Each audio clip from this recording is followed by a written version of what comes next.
अस्सलाम वालेकुम रहमतुल्लाहि व बरकातुहू। अच्छा, ये जो आपको स्टॉक नज़र आ रहा है मर्दाना शर्टिंग वाला कपड़ा है, लॉट वाला माल है, क्योंकि ये रूलों में से जो माल बच जाता है चाइना का स्टॉक है, ये टैग लगा के रख दिया जाता है। लॉट का स्टॉक है तो लॉट के रेटों में आपको दे देंगे।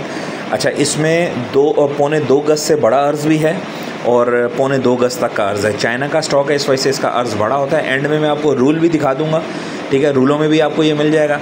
अच्छा, दूसरी बात ये कि इसमें जो प्रिंट जो कलर आपको पसंद आ रहा है वो लिया जा सकता है, ठीक है। इससे रिलेटेड कोई बात कोई सवाल हो तो वॉइस मैसेज कीजिएगा। अल्लाह पाक मुझे और आपको हलाल रोज़गार कमाने की तौफीक अता फ़रमाए, मेरे और आपके कारोबार में अल्लाह पाक बरकत अता फ़रमाए।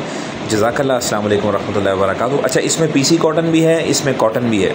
अच्छा, रूलों वाला स्टॉक मैं आपको दिखा दूँ, ये देख लें आप, ठीक है। ये तकरीबन 2.25 गज़ से भी बड़े बड़े इसमें बार नज़र आ रहे हैं। ये मैं पीछे से आपको दिखा दूँ ताकि आपको आइडिया हो जाए। ये सामने जो लगा हुआ है शैमरे, ये 2.25 गज़ है, वो इससे भी ऊंचे आपको नज़र आ रहे हैं, जिसकी वजह से आपको अंदाज़ा हो रहा होगा 2.25 गज़ से ज़्यादा का स्टॉक है।